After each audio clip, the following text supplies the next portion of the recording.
Okay. Hi guys. Caffeine has built its bad reputation of being addictive and keeping millions of eyes shut, but minds monkeying during wee hours. And what I hate the most with coffee was the uncontrollable jitters, skipping heartbeats, coldness of hands and feet. And what fascinates me is that it doesn't happen all the time. Have you observed that yourself? Sometimes I get jittery, sometimes not. I decided it's the caffeine that is doing this to me. So for a long time, I have ordered decaf whenever it's available. Funny thing is, I still get jitters even with decaffeinated coffee. I mean, what's wrong with me, right?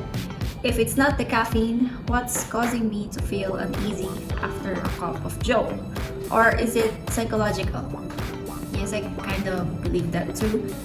Well, in this video, I will share with you what is really the root cause of those jitters and what's the quality of your coffee beans got to do with it.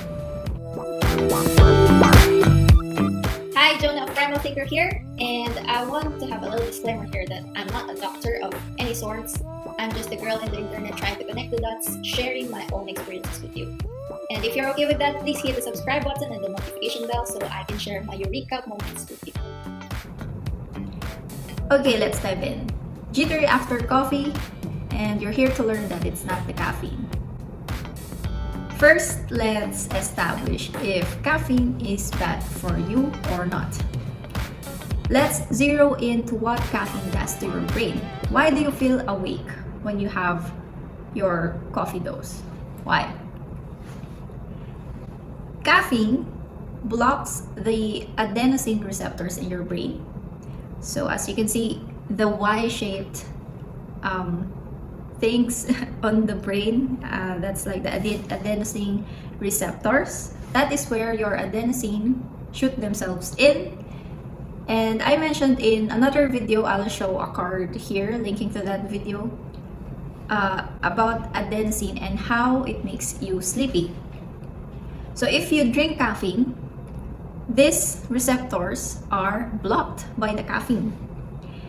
So blocking these receptors means blocking sleepiness for a while, which results to more focus, and who doesn't love that? If I have to write 5 articles in a day, I'd be happy to boost my focus with caffeine. It's also important to note that we are all different. Different people have different caffeine sensitivity. So my recommendation is to experiment how much caffeine you need to operate at your best. For me, I'm good with just 1 cup of coffee after I wake up, and that's it. If I take coffee at lunch, I cannot sleep on that night. So use it accordingly based on your needs. Having coffee after lunch or 8 hours before sleeping, whichever comes first, might not be a good idea if you want to have a quality sleep.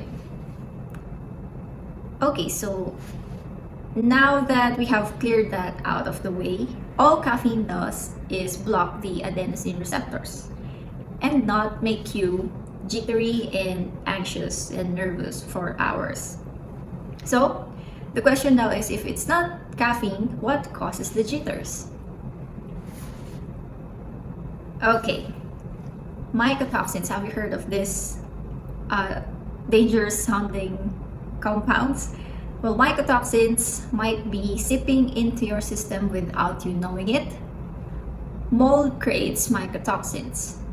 And the sad truth is today, the coffee you are consuming is probably moldy.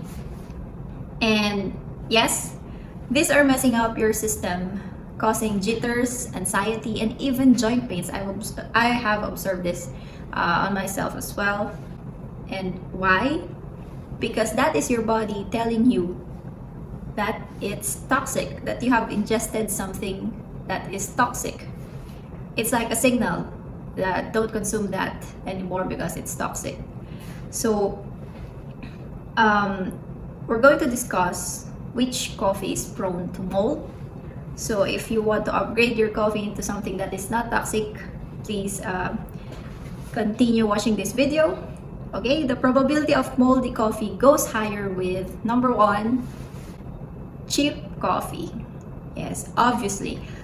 I always pick the cheapest coffee at grocery stores, the instant coffee, and then the coffee we get from vending machines. And no question, jitters and anxiety comes after a few minutes of just consuming those cheap coffee. Even good quality coffee is prone to molds. So, what more? The cheap coffee, right? So, you might want to skip the cheap coffee if you want to get rid of the jitters. The next one. Okay, coffee blends. I just did this mistake weeks ago, and I bought a blend that is kind of superior than the cheap coffee in grocery stores, but it still gave me jitters. Blends might sound appealing as different flavors are combined with different coffee beans. However, blends are usually a mix of cheap coffee beans from different places. And the fact that, for example, here there are 4 coffee beans, meaning these were processed separately, meaning 4 processes, thus increasing the probability of mold creation, right? So I decided to throw away my coffee blends that I bought weeks ago. Okay, and I think that's the best decision I made this week. And the last thing, another mistake that I made before, is decaffeinated coffee beans. Yes, it appears decaffeinated coffee beans has a higher risk of getting moldy. Why? Because caffeine acts as a defense mechanism for the plant. Removing it will leave the beans defenseless and thus more mold into your coffee. And again, to make decaffeinated coffee beans, it will go another process. So there's another window for more mold creation. Okay, so you can imagine how I was dismayed by learning about this, because I always ordered decaf before and it made things worse. So now that you know it's the mycotoxins ruining your mood and nervous system, here are hacks you can implement to enjoy a good coffee and its benefits without poisoning your body.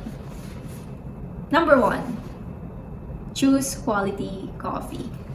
Local coffee shops usually source their coffee beans from local farmers, which is safer than big-scale coffee factories. Okay, start sourcing local coffee from the shops near you, and have it's like going on a coffee trip. Have some coffee in the coffee shop and record how you feel after. Because mold is absent to the eyes. We cannot see if the beans are moldy. It has to be lab tested.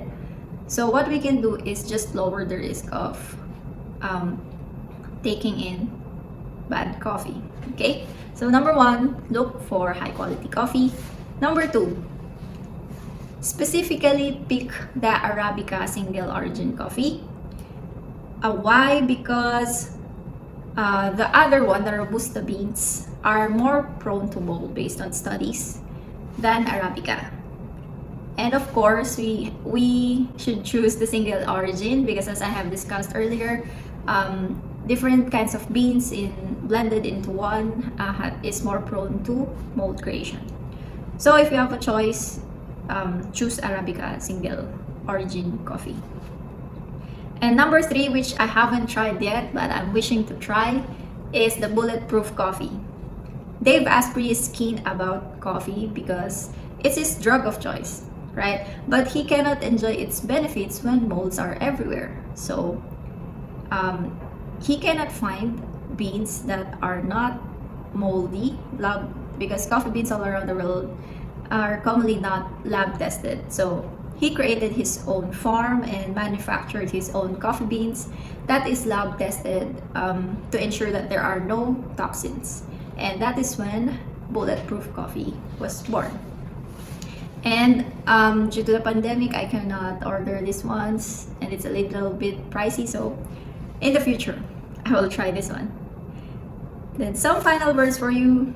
My heart is happy when I found out I don't have to avoid coffee altogether because I really, really love coffee. Today, I always dose with a cup of butter coffee. It's like a sibling of bulletproof coffee with butter and MCT oil first thing in the morning. And I became attuned to these toxins. For instance, I got so emotional after consuming bad coffee. That's how sensitive I am to toxins, and it's zapping out energy from me because and that could go to other useful tasks instead, right? Like creating this content. So do yourself a favor and commit yourself to drinking the best tasting and toxic free coffee you could ever find. You and people around you will benefit big time as you won't get cranky towards them. Your mind is clear and you can decide better. If you live here in the Philippines, I recommend Coffeeliera. I just had their Arabica single origin coffee beans from Mount Apo this morning, and I didn't get the jitters that I usually have from the blended coffee that I bought weeks ago. So again, love yourself by having some good coffee, and thanks for watching.